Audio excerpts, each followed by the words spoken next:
County Executive Jack Johnson, thank you very, very much for your leadership, and thank you for hosting all of us here in gorgeous Prince George's County. The weather's always like this in gorgeous Prince George's County, isn't it? I apologize for, I was in D.C., I had to fight my way to be here on the better weather, but I thank all of you for being here. And County Executive Johnson, thank you so much for your leadership. Thank you for being in the arena. Thank you for making the changes in leadership that allowed us to forge these partnerships and really save lives and make Prince George's County a better and safer place for all of the residents of Prince George's. And we also today are gathered in front of the police memorial that stands behind us. And at a week when people throughout the country are honoring the service and the sacrifice of law enforcement. I know just this year we lost Corporal Thomas Jensen and also Corporal Mark Gamble.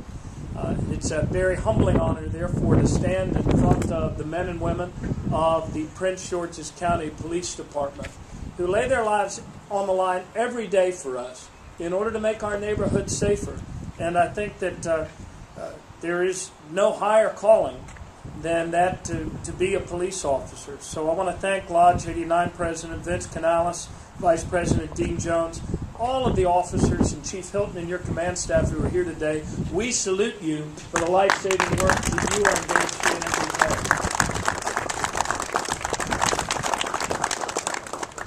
One of the most sacred duties that any of us have in elective office is to protect the public.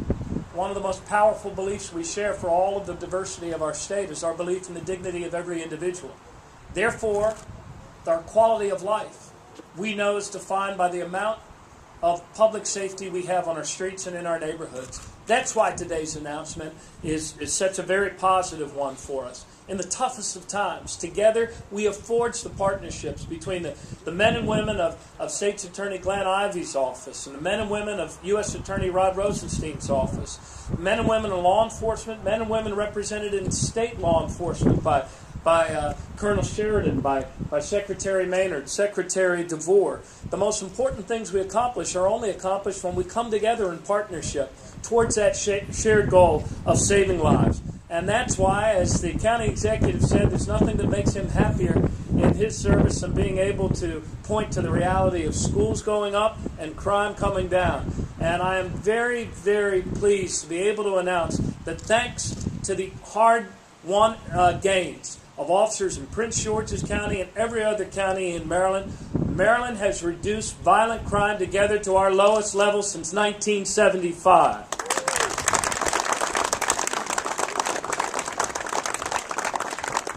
That was a 5% reduction last year in violent crime. We've reduced homicides by 12%, I think just since last year, achieving the steepest 3-year reduction in homicides since the 1970s. Together with law enforcement, local, state, and federal, and also hats off to Judge Nichols, who joins us today from the judiciary, who was out front on this auto theft thing before many other partners in law enforcement. In Prince George's County, to have been able to reduce auto thefts by more than 40% is a real big deal. So thank you to all who have been involved in that. Prince George's County is doing some remarkable things. Delivering life-saving results, driving violent crime down to its lowest levels in over 30 years, as the county executive said. Overall crime down to its lowest rate since 1975. Auto thefts down so dramatically. None of it happens by chance. It happens because of partnerships. And I wanted to outline just some of the initiatives. It's a shame, isn't it, that in a cynical era, when crime goes up, everybody wants to point at the police and ask them what they're doing about it. When crime goes down, we ask ourselves, well, what besides policing and better partnerships and law enforcement could be leading to this? But the fact is, in the toughest of times, we've actually been able to improve. And why is it? It's because of the things that we're doing together, and I just wanted to touch on a few of them.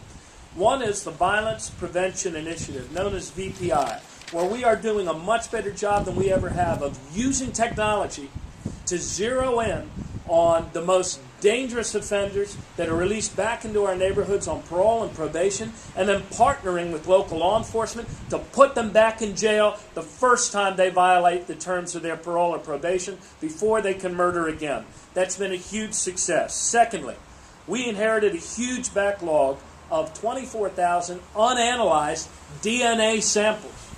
And by working through that backlog and getting that information into the database, we have been able together to arrest 103 murderers, rapists, and other criminals who otherwise would still be walking our streets. Thirdly, we have put together, through what modern technology now allows us to combine, law enforcement databases that used to be these isolated silos that you needed a separate passcode and needed to know somebody to get into them. We have combined all of those into a public safety dashboard that local law enforcement uses anywhere from 25 to 40,000 times a day to solve crimes and put violent offenders behind bars. Thirdly, we have been able to forward advanced technology tag readers to local law enforcement so that they can identify, almost as a checker at the grocery store does, just by scanning a license plate from afar, they're able then to immediately match that with the stolen autos that are in the database at the central repository. You like that one? Fourth, I'm losing track, the Capital Area Regional Fugitive Task Force. We have closed over 1,000 warrants to help make our neighborhoods safer in the D.C. metropolitan area. I say D.C. metropolitan because we're sharing warrant information now on both sides of the district at Maryland border.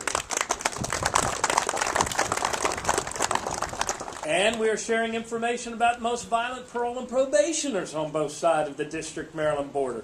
So if somebody on a Maryland probation does something that would violate them in D.C., D.C. notifies us right away. That never ever happened before. That's happening now because of our partnerships. And finally, before I turn it over to our U.S. Attorney, our Regional Gun Task Force.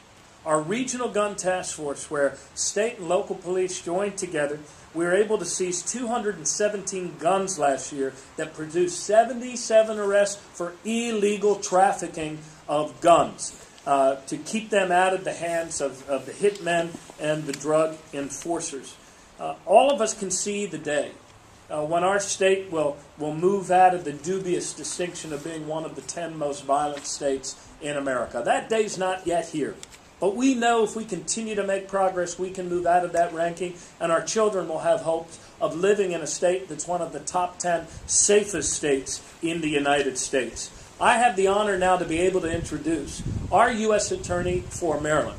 He is a U.S. Attorney who has taken the power and the authority granted to him by the Obama administration to actually put the federal government in partnership with local and state law enforcement to take violent gun offenders off our streets. In the past, there was a lot of pushback, and other U.S. attorneys didn't like to take these cases federally. Well, we have a U.S. attorney who actually has the United States Attorney's Office on the side of neighborhood public safety and has been using his prosecutorial authority to make our neighborhoods safer in Maryland. So please welcome an invaluable partner, Rod Rosenstein.